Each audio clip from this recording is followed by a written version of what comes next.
Hi, everybody. If you're joining us, I hope that your signal is good. We're certainly very excited to be doing our first ever webinar on behalf of Wellbeing of Women, this remarkable charity that continues to thrive and do great things for women, either side of the many things that go into birth and the families that face problems or otherwise because of it. So we feel very proud.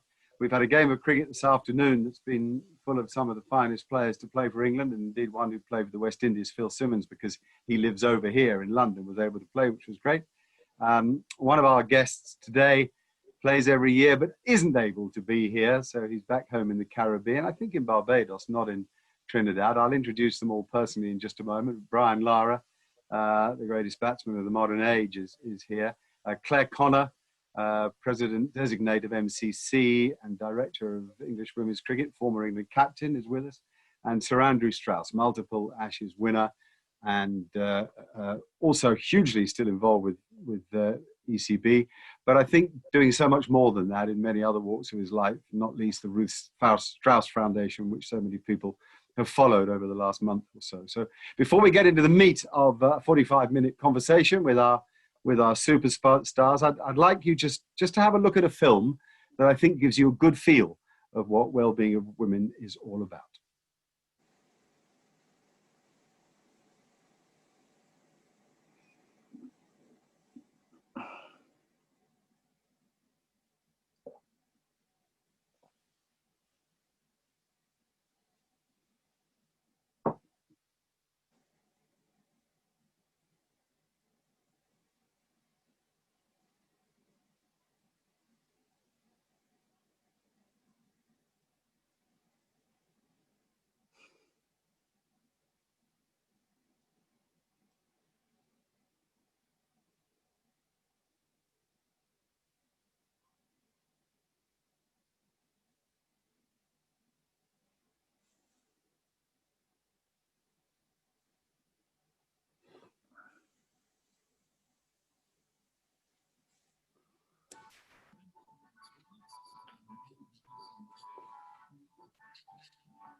Over to you, Straussy. I think I think we might have lost Mark there.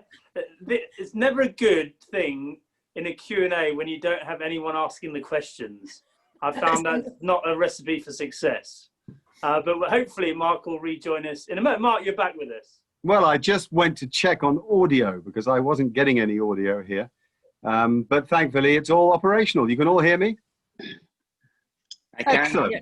Excellent. It's a proof that technology is not perfect. We must assume nothing in this life, eh, Claire? Did you assume, Clare Connor, that you would one day be asked to become president of MCC, once seen as the bastion of men's habits? What do you think? Do you think that was ever the dream of a young Clare Connor? No, it wasn't. And I'm still recovering, I think. It's an amazing honor. I've got a bit of time, obviously, to get used to the idea with Kumar doing another year because of this sort of lost summer. So I don't start till next October. So time to recover from the shock. And also I think time to have a really good think about, you know, what I can do, what I can try to help the club with. And hopefully it'll dovetail really nicely with my ECB work in terms of the game becoming more a game for everyone. You've taken strides in so many areas of administration through both ICC and ECB alongside now MCC, and it's wrong to say that you're all powerful, but you do have a very big hand in the way the women's game is shaped, and therefore, whether you like it or not, you have to take a lot of the credit for the extraordinary journey women's cricket has taken in the last decade, where standards have risen, where profile has risen, and where the women's game now globally is very important, and best of all, where young girls are playing it. Yeah, look, it's a lovely thing to look back on, and those are really nice things for you to say. You know, my whole experiences in the game as a young player were all in boys and men's teams, and now hopefully girls can look to their female heroes and role models and see a game that is open to them, or more open to them, more welcoming. And that there is that pathway through the game. You know, that phrase, you can't be what you can't see, you know, well, somehow I was able to progress playing boys and men's cricket. But I think it's so important that girls can see that pathway through, and can see that there are visible, you know, that there is investment and there is visibility around not just women's cricket, but women's sport. You know, it's changed so much in the last decade. As I think people have woken up not only to the equality element of it, and that sport should be providing equal opportunity for everybody, but also the commercial proposition. You know, the fact that, you know, companies now, commercial partners now, are not going to they're not going to partner with organizations that are only about catering to men and boys. You know, that's only 49% of the population. So it's been a brilliant journey to be on. I've loved, you know, it's been some amazing challenges along the way. But yeah, thanks, Mark. It's one that I'm enjoying still being on as well. I bet, yeah, I bet. You haven't dimmed in any areas of your enthusiasm, at least not that I've noticed. I'll move to Brian. BC, I thought you were in Trinidad, but I think you're in Barbados. Is that right? Yes, I'm in Barbados. Just before I left India mid-March, and I thought I'd make my way back to the Caribbean. And when I got to Barbados, I thought I'd stop and play a weekend of golf. And during that weekend, my Prime Minister in Trinidad and Tobago locked down the entire island. So I am now in Barbados for the last 5 to 6 months, a couple 100 miles from Trinidad, but with no commercial flights, and needing an exemption or needing permission to land in your own country is my actual position at the moment. Wow. Well, I know you travel far and wide for golf. You're a very good player, and there's some fabulous places to play in Barbados. We've missed you today. A lovely innings from Andrew Strauss, another by Mark Ramprakash, an old teammate of yours, both for Trinidad and West Indies. Phil Simmons smashed it around with typical ferocity, and we've had another splendid day, albeit in front of no spectators. So we've missed you. One of our listeners has already sent in a question, so I might as well go straight to it.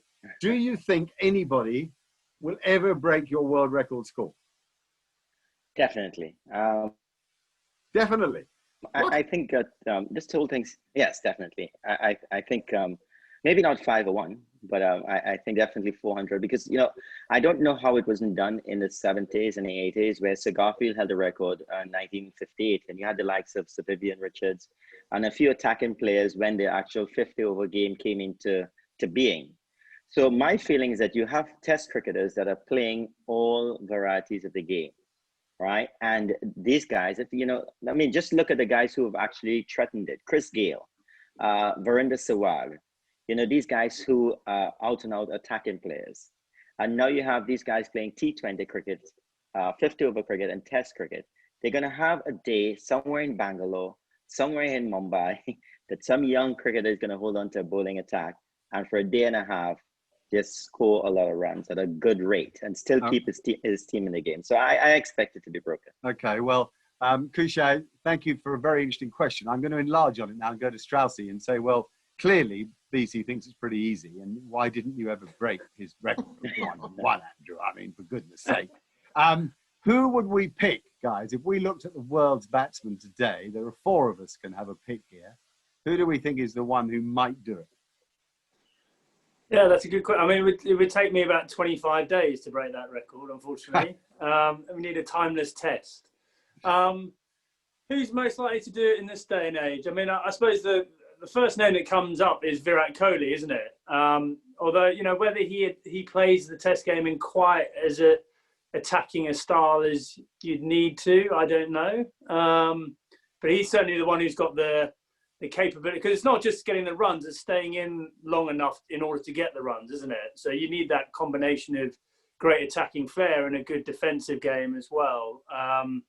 So I think David Warner got close last winter, didn't he? Yeah, well, he would actually probably, when you talk about the T20 guys that can play sort of up the tempo, he would be as close as any. Not if he's facing Stuart Broad, he wouldn't, though. No, fair call. Can I Yeah, go on. Can I interject? One of the things, and I'm not belittling anyone, but one of the things that you need as a Virat Kohli or player batting at number 3, number 4, number 5, is to have maybe a weak opening pair, because batting in Antigua in 1994 or 2004, I'm not saying the batsmen were weak, but I did go in very early on a flat track. Now, Indian batsmen tend to take advantage of those situations. So my choice would be Prithvi Shaw. That if, you know, he gets in and, you know, Virat Kohli might walk into that same match, but the score might be 180 for 1 when he walks in. Prithvi Shaw would already have 100. So my choice for the future record holder would be Prithvi Shaw from India. Good call. Claire? Oh God, I don't know. I mean, you could, if you were being super patriotic, you could have an outside bet on Joss Butler. I think you'd be being very, very, very patriotic, or I would be. I think it'll be someone we've never heard of, some young player who's just starting to wreak havoc in T10 cricket and in the PSL and CPL. Some sort of 21-year-old that many of us haven't really clocked yet. But I guess that youngster's then got, like you say, Strauss, he's got to have the basics and the fundamental kind of technique as well to cement a place in a Test side. So yeah, and the other thing is you've got to have the right match situation, because it's not often you're going to bat long enough for someone to score 400, is it? Like, I mean, you know, if a series is still alive, you know, for one person to get 400, that means the team's probably getting 650 at least, and you just don't see those scores very often these days. So that's why I think it's a very hard thing to be done again, and that's why it's such an incredible thing that Brian did it not once but twice. Obviously, you know, getting the 375 and then the 400. I mean, that's just utterly extraordinary, to be honest. Yeah, Zach, it's interesting that England, when Zach got out for 267, so he's 134 away. And England declared, finished their innings about an hour and a half later. So even he might have struggled in, you know, opening the innings in that opportunity. Very nice for England fans, Sir Andrew, to see Zach Crawley and Ollie Pope, 2 pretty exciting young batsmen. Yeah, and I think in a lot of ways, Zach Crawley's been the surprise. I mean, if you look at Ollie Pope, he was averaging 55 in first-class cricket, and so he had all the sort of hallmarks and characteristics of someone who was going to go on, and, you know, he looked so similar to Ian Bell as well. So you kind of thought like he would settle quite quickly in Test cricket. I mean, he's actually had a little bit of a tough summer this year, but I still think he's going to be a quality player. Zach Crawley was only averaging 30 in first-class cricket. So, you know, he was very much plucked from obscurity, a young guy. You know, I think what's great about him is he's able to dominate good bowling attacks because he's tall, he can hit it on the top of the bounce. There's a bit of kind of, he doesn't play the game in the same way as KP, but he's got those long levers that allows him to score off good balls. But you know, I don't think any of us thought he was quite ready to play that innings, and that was the surprising thing, was, you know, him getting to 100 and then knuckling down and being determined to make it a really, really big score. And you don't see that very often. You know, often guys will get to 100, get to maybe 140, 150, and then they get carried away or they lose concentration. So a massive tick in the box for him. And Mark, I mean, you would have heard around the traps that everyone says he's a great learner. You know, he's like a sponge. He's sort of soaking up all this information from the likes of Joe Root and Ben Stokes and whatever. And, you know, that's what you need in Test cricket, because the game of cat and mouse. Doesn't matter how good you are, someone will find a way of getting you out, and then you've got to adapt your game again. Yeah, well, he's certainly tough enough mentally. You and I know his father pretty well. We're good mates of his dad, actually. And we, you know, the one thing his father is comfortable with is his strength of mind to play at that level. And very exciting. Claire, this has been an amazing, well, amazing, perhaps the wrong word, a remarkable few months for you running the English game. But you've culminated in putting something together now for the women's team. For those on the outside tuning in, it would be very hard to understand how complex it's been for you to make this happen. Yeah, I mean, you know, it's gone so well, hasn't it? You know, visually, the international men's game with firstly the West Indies and then Pakistan, and, you know, relying on the Aegeus and Emirates Old Trafford. But the work behind the scenes from our events and operations teams, I mean, some of them have spent 80 nights away from home in the bubble, as we all now fondly refer to it. And yeah, it's been an immense amount, you know, and pioneering work. This hasn't happened before in sport. So, you know, these were experimental plans that fortunately have worked out really well. And for the women's game, we've had a few disappointments along the way. You know, firstly, we thought India were coming, then they weren't able to come. South Africa, we got really close to getting South Africa over, but their government regulations, we couldn't, that couldn't happen either. So, you know, we had a really frantic 14-day period working closely with the West Indies Cricket Board, Johnny Graves over there, Jimmy Adams, their medical guys and girls, their operations team. And yeah, I mean, they were cleared to travel. We got island regulator exemptions, like Brian mentioned earlier, from Trinidad and Guyana. And we flew them all over in the end. They all got into Antigua and we flew them over last weekend. So they're in the bubble. Australia men left the bubble in Derby. West Indies women arrived. And that series starts on the 21st of September. So we're praying for an Indian summer. And not 11 degrees and lots of rain at Derby. You'll get it. You'll get it. And the great thing, Mark, is, you know, we're culminating in this, all of the games live, broadcast live. We've got one game, all of the games on Sky, but one game live on BBC One on Saturday, the 26th of September. And also the Rachel Hayhoe Flint Trophy for our domestic teams. That's now up and running. That started last weekend. Alongside the Bob Willis Trophy and the Blast now. So it's been a remarkable time, and you know, it's tested everyone, and we've certainly seen kind of the whites of each other's eyes, and lots of amazing work going on to get cricket and the recreational game, of course, which is where it all starts. So I think everybody will be ready for a break come October, but we've got a big few weeks to go before then. Yeah, well, it's an Indian summer forecast. I think you'll be in luck. Well done. It sounds hugely promising. I like this question. I was going to ask Brian, actually, something he said to me a long time ago, and I wondered if he still referred to it when he talked about the game. He said that when he went to the wicket, he would give, basically, it's the bowler's game for 40 minutes. If I'm still there after that, watch out. And the question that we've been sent in is, I'd like to hear how the panelists deal with extreme pressure when they're playing sport at the top level. And I do think that, you know, that's probably the key, isn't it? To applying and making the best of your talent to deal with the spotlight that surrounds you, Brian. And particularly in your case, at a time when West Indies cricket was threatening to fall off the perch a bit, and it was a very difficult job to lead the side, you produced some of your greatest innings. Do you look back on that and think how highly pressured it was, or is that more perhaps as it was at the time rather than as you look back at it now?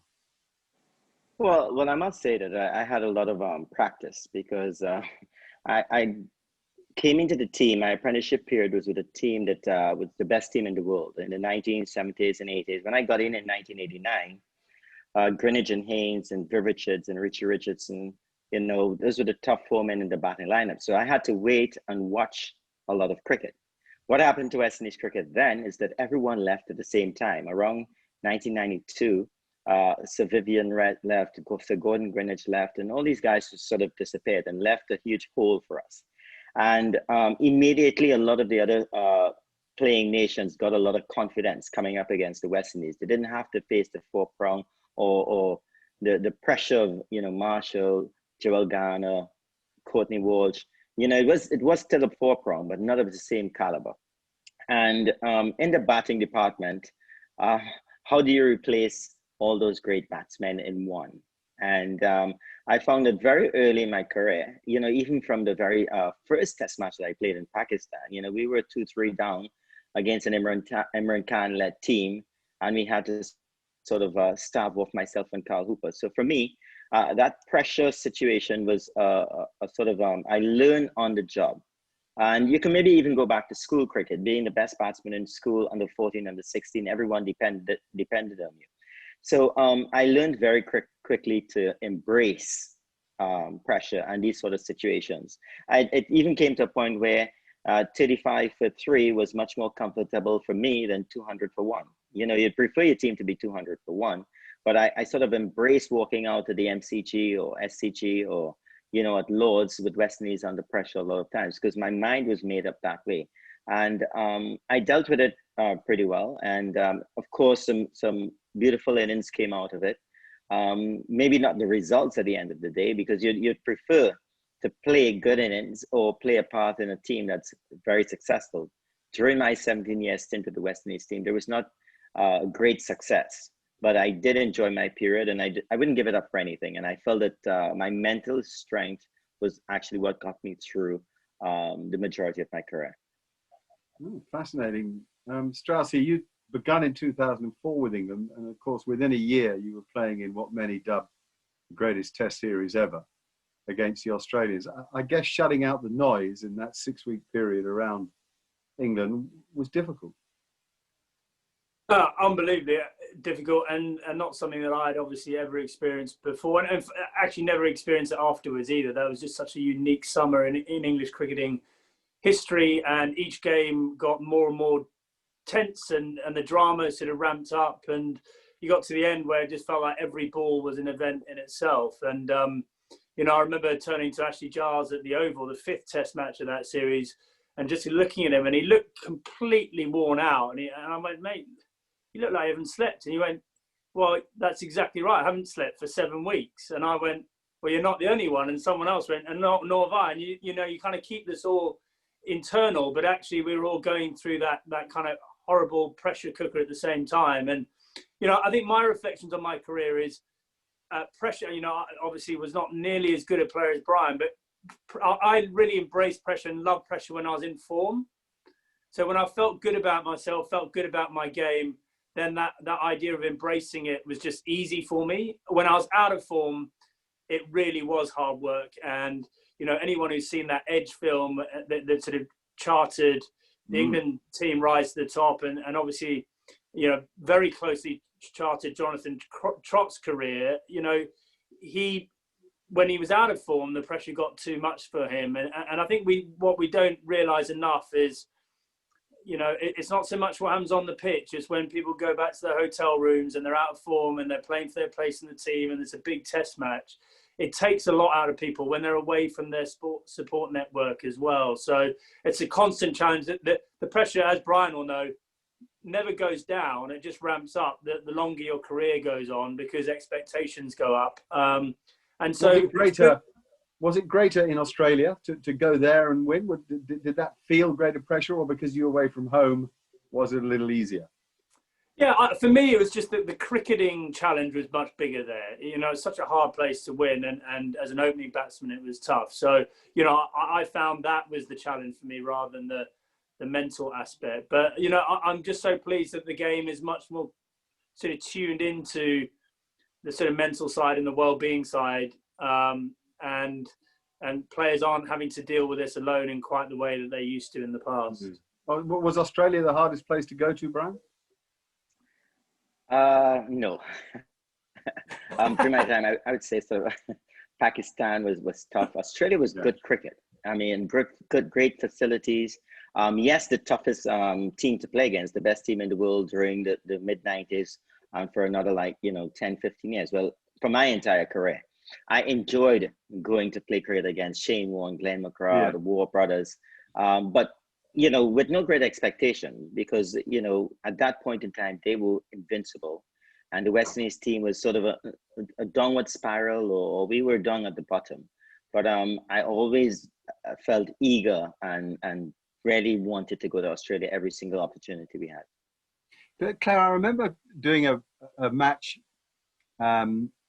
against New Zealand. You were playing. We covered you for Sky, and I remember thinking, you know, there was nobody in the ground. There was a sense at that stage that television coverage of the women's game was almost gratuitous. And I remember watching you bowled tidily, you batted scrappily in a run chase, and it was a lot of. Scrappily is the wrong word, but you know what I mean. When you fashion a victory without it, sort of, you have to work doubly hard for it, and nothing's coming easy. And I thought, I wondered how hard it was. I remember thinking it must be difficult to be representing your country, and yet there being no sort of cinematic picture at all. It was as if you were, not second citizens is wrong, but you know what I mean? It was as if you were less important. Did that ever niggle with you, or did you just get on with the job of playing? We were second-class citizens in the game, and Well, you know, and we shouldn't, you know, we shouldn't feel uncomfortable kind of acknowledging that. Really, you know, we were at a very different stage of the journey, I suppose, in terms of investment and profile, and as you say, Mark, we were just starting then. You know, talking probably about early 2000s, we were just starting to get regular TV coverage.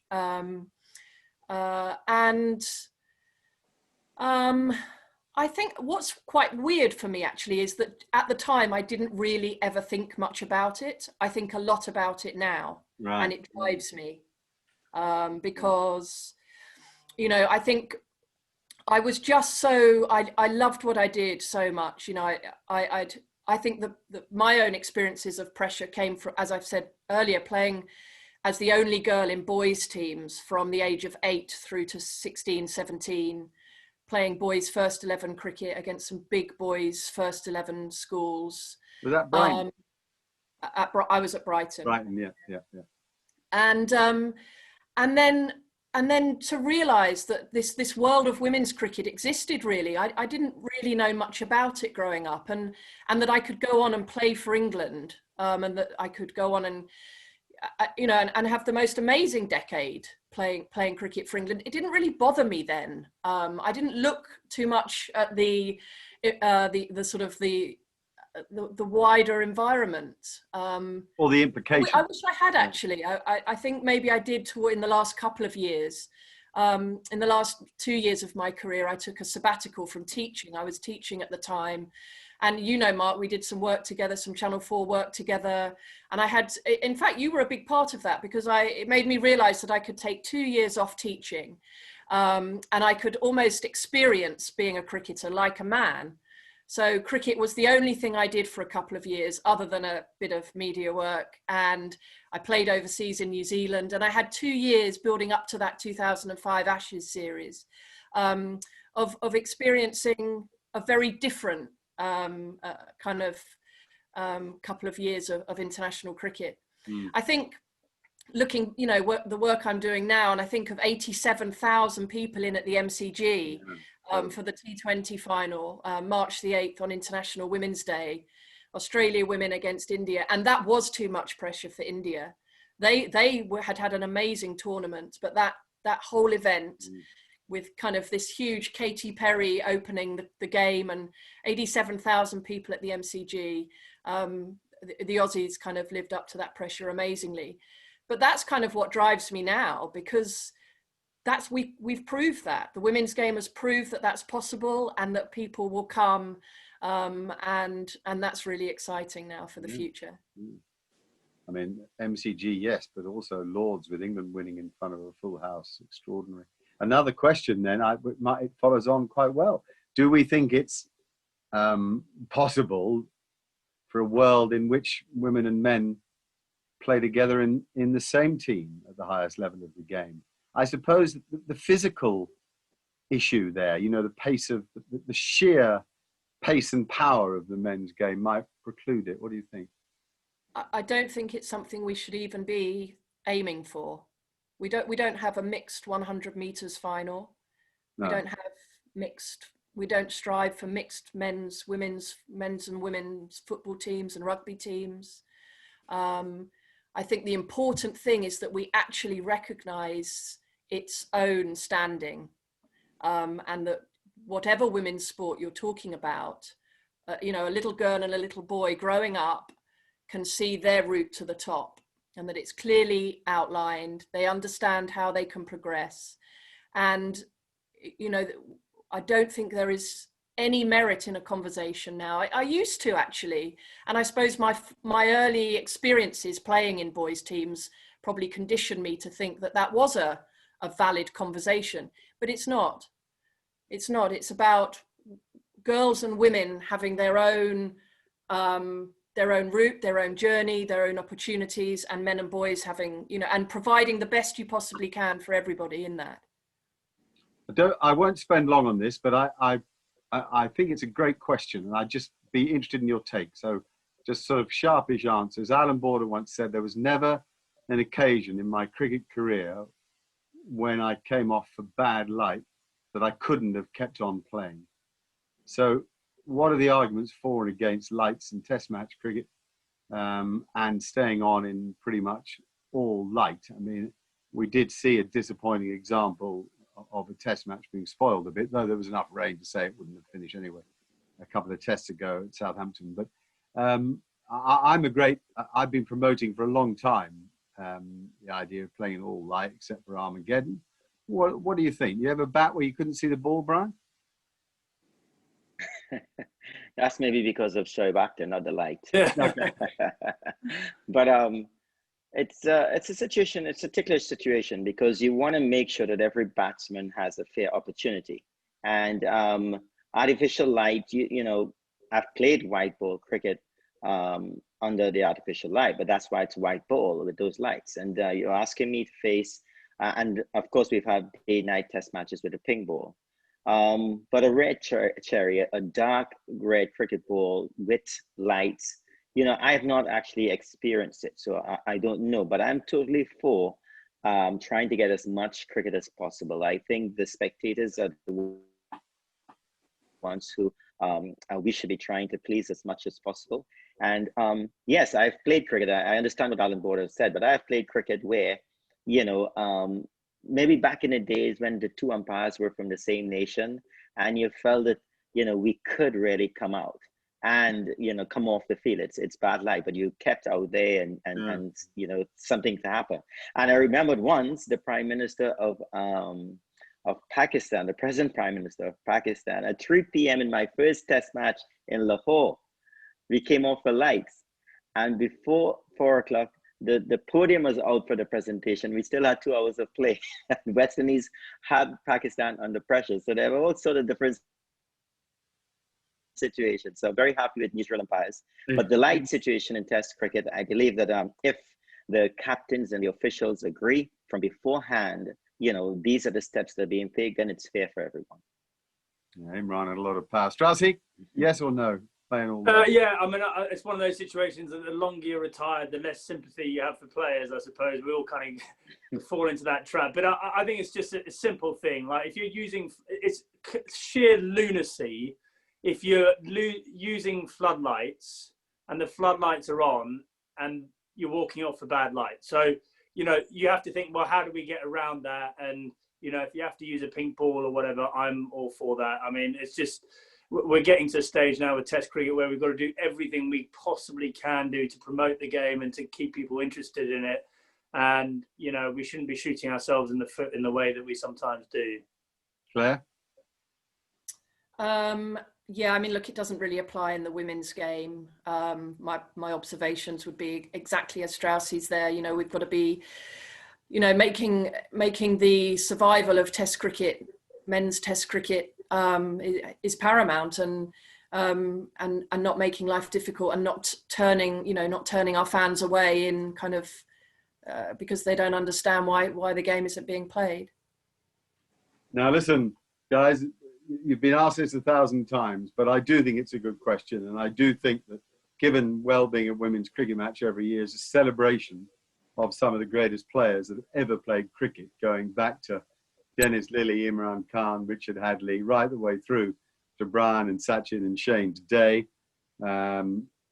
You know, we've had them all play here. So I think it's a very reasonable question that has been asked. I actually haven't got the name of the person who's asked it, but who are the best players, batsman and bowler, or wicketkeeper for that matter, that you've played against?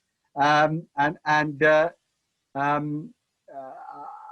think Andrew should start off the answer. Okay. Well, listen, you know, I think for me, making my debut, you know, there was sort of the end of the previous generation, the likes of Brian. You know, I played him in my sort of first summer of international cricket. It was just such an incredible thing to be on the same field as him. And, you know, growing up, he'd always been just such a hero of mine. So to play alongside him was, well, not alongside him, against him was a great privilege. I think in terms of batsmanship, you know, it was very different styles between him and Sachin. And it depends on, you know, did you like the technician, the master technician, or did you like the guy who had the incredible hands and flair? And I tended to gravitate a little bit more to Brian because that's what I couldn't do. So I was kind of like, you know, that's the sort of the genius that I could never be. So I love watching him play. In terms of the, you know, I mean, in bowling, there was only one person, that was Shane Warne, and he was just a genius with the ball, and he conducted the show out there in the middle.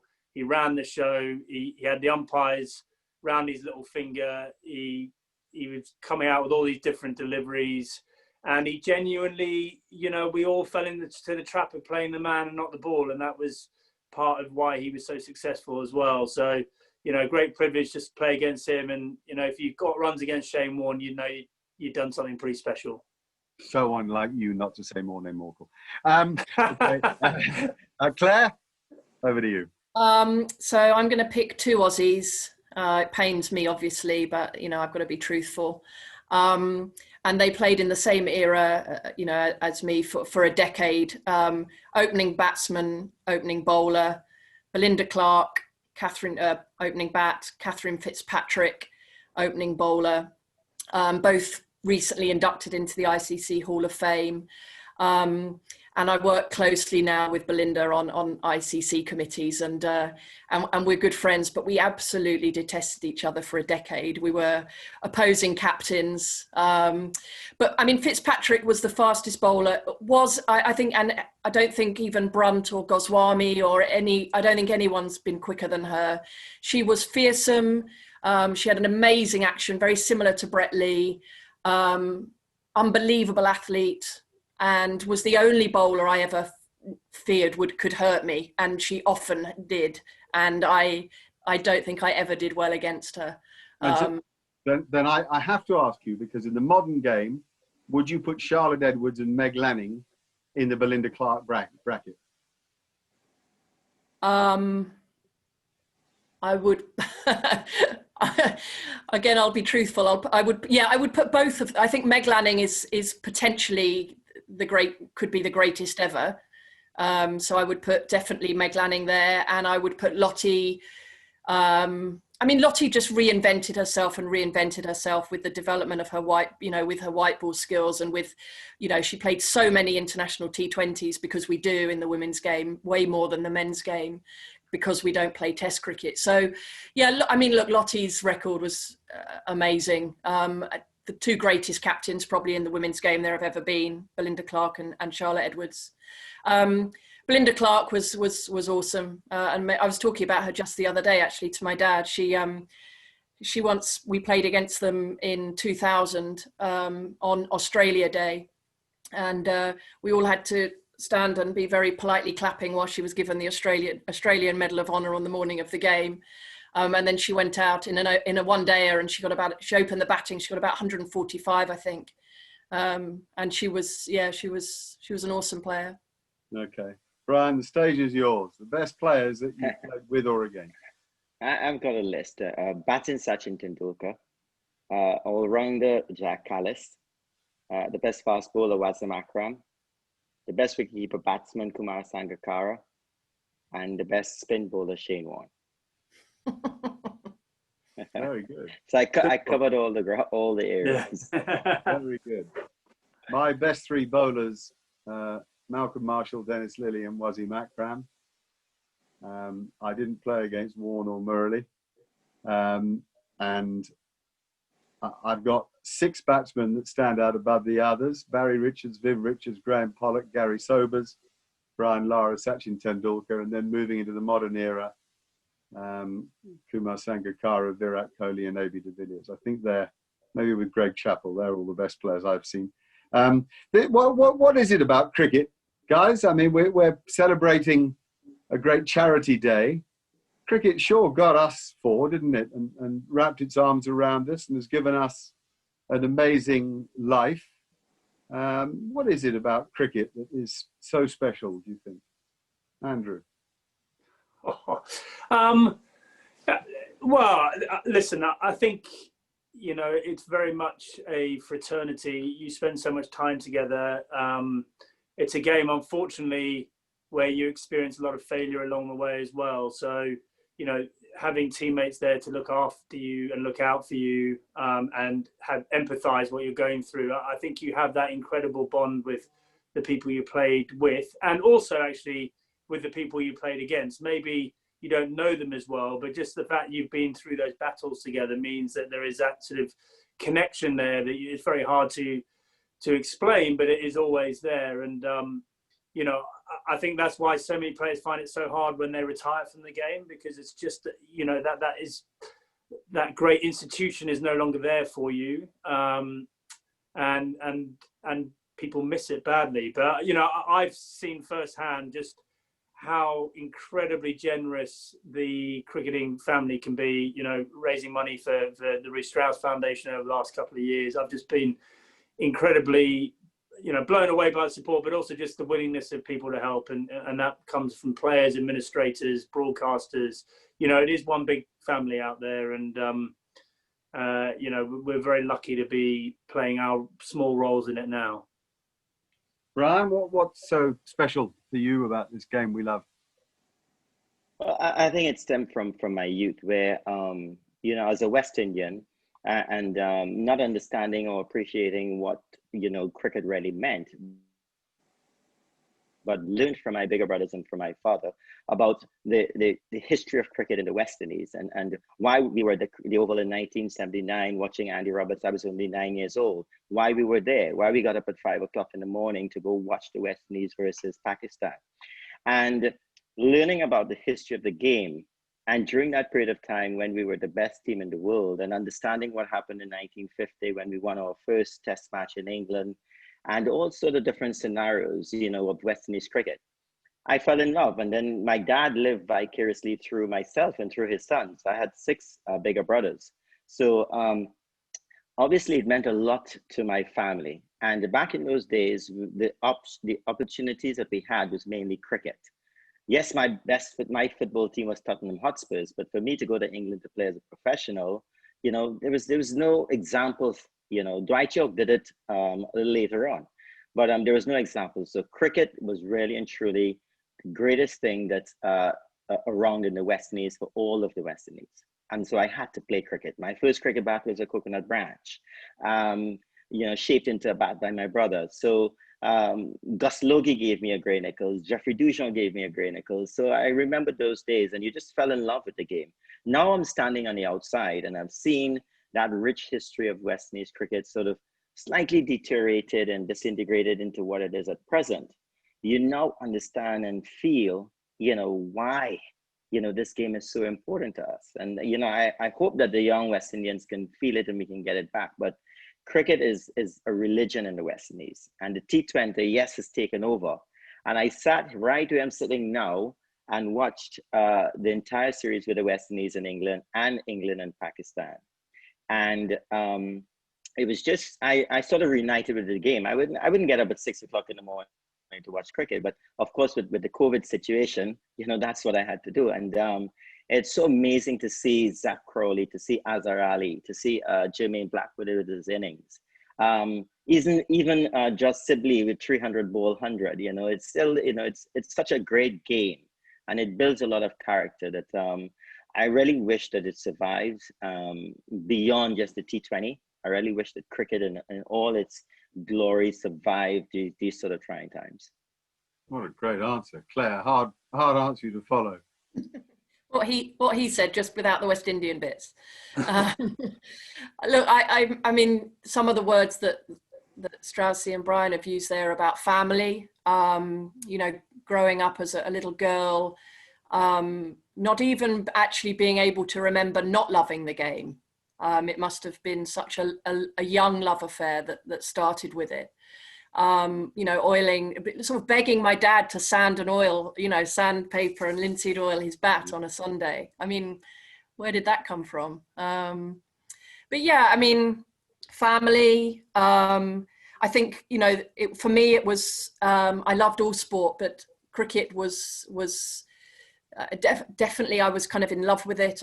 I was addicted to it. I would watch videos over and over of kind of, you know, Botham's Ashes and when I was a young girl. And I had this thing, I suppose, about proving myself that I could, because year on year, teachers and coaches and my family, I think, thought that I would just move away from it, and that I would, you know, as a 12-year-old girl or a 13 or 14, that, you know, something else would fill that kind of that space. But I wanted to really keep proving myself, I think, playing in the boys' game. And then, you know, the friendships that you know you can call on any of those people that you played with for England at a drop of a hat. They are friendships for life. You know, we spent 10 years as an England team trying to beat Australia. Now that forges some amazing friendships and trust and deep, meaningful relationships, I think. And now I think it's different. Now for me, it's about this cause. It's about girls having the chance to play whatever sport they want. And that they're not being barriers, and that sports aren't for men or boys, girls, women. There should be that equal chance for everyone to have the sort of love affair that I did. And that's, you know, for me, kind of how it goes on, I think. Lovely. We're being supported by PwC here, and we want to thank them very much for their ongoing support. And indeed, all the supporters of well-being of women. It's such a great charity. If you can, please donate. We really would appreciate it if some money came in during this COVID year, which of course has set charities back quite alarmingly. So if you can find a way just to donate a little something, that would be great. And there's also an auction. You can bid in the auction if you go onto the website. That's another lovely way to get involved. Some great prizes there, not least I think a net session with Shane Warne. Well-being of women is what's brought us together on this occasion. It's what's brought us all together on the field down here at Sir Victor's private ground in Oxfordshire. For more than 30 years, we've been doing this and enjoying it, and thankfully getting something for well-being from it. Brian, you know, we really miss you. We can't begin to thank you enough for your contribution to the game. Of all the great modern players, you've continued to be an inspiration, not just in your performances on the field, but in everything you've done since, and the way you come to support events like this. So to chat to you today is an absolute privilege. It's great to see you. What are you off, 6 now? 5 or 6 handicap? 5. That's 5. Right-handed. Right-handed. A lot of golf. Andrew is off 4, and he's better than that, actually. He's more like 3. Oh, I don't know about that. Oh, yeah, you are. Straussy, what will I say about you? You're a beacon, really. You're wearing the Ruth Strauss Foundation cap, which is so close to your heart, but it never deters you from supporting other causes as well. You set a remarkable example in all your leadership qualities, and you remain a dear friend of an awful lot of people who value you in their lives, not least the charities that you continue to help. So thank you, and thank you for being a great player. Thank you for winning the Ashes in Australia. That will live there forever. You're right, that movie, if anybody hasn't watched the documentary, it's fascinating. The Edge, it's called. It's only about an hour and a half long. Takes you right inside the England team at a fascinating juncture of the development of that side between 2009 and 2013. And it's fascinating. And Claire, I did give you an introduction worthy of your achievements, but that great smile of yours lives deep in cricket's soul. So that's all I need to say. I wish you luck with MCC. I think it's a triumphant appointment. But moreover, with what you're doing right now with English cricket, MCC is a way off, you know, with this coming series and all that you do. I think there's a lot behind the scenes people don't know about. You have titles, but titles don't mean everything. It's the way you've conducted yourself for cricket. It's so marvellous. We're pretty much done. We're right to time for Brian, who had a slot he could fit us into because he has another one to go on. So busy men, you see. Brian, we shall forever remember your batting. Strauss, you forever remember the Ashes, and Claire, forever remember your wonderful contribution to the game then and now. So thank you to all of you. Thanks for listening in. Please donate. Please bid on the auction. And once again, thank you to PwC for supporting us. That's it from Oxfordshire. Bye-bye, team. Cheers, guys. Bye-bye. Cheers, guys. Bye-bye. Take care. Bye.